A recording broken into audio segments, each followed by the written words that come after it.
Hi friends, welcome to my YouTube channel. ರಾಜ್ಯದಾದ್ಯಂತ ಮುಂಗಾರು ಮಳೆಯ ಅಬ್ಬರ ಜೋರಾಗಿದ್ದು, ಕರಾವಳಿ ಕರ್ನಾಟಕದ ಜಿಲ್ಲೆಗಳಾದ ಉಡುಪಿ, ದಕ್ಷಿಣ ಕನ್ನಡ ಮತ್ತು ಉತ್ತರ ಕನ್ನಡ ಜಿಲ್ಲೆಗಳಾದ್ಯಂತ ಭಾರೀ ಮಳೆಯಾಗುವ ಸಾಧ್ಯತೆ ಇದೆ ಎಂದು ಇಲಾಖೆ ವರದಿ ಮಾಡಿದೆ.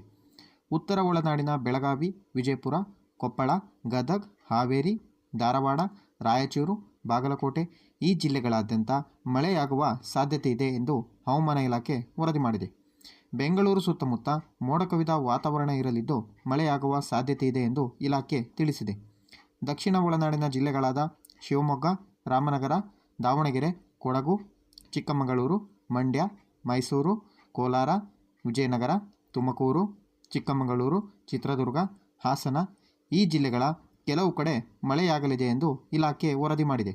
ಹಾಗೂ ಮುಂದಿನ 4-5 ದಿನಗಳ ಕಾಲ ಕೆಲವು ಜಿಲ್ಲೆಗಳಾದ್ಯಂತ ಭಾರೀ ಮಳೆಯಾಗುವ ಸಾಧ್ಯತೆ ಇದೆ ಎಂದು ಹವಾಮಾನ ಇಲಾಖೆ ವರದಿ ಮಾಡಿದೆ.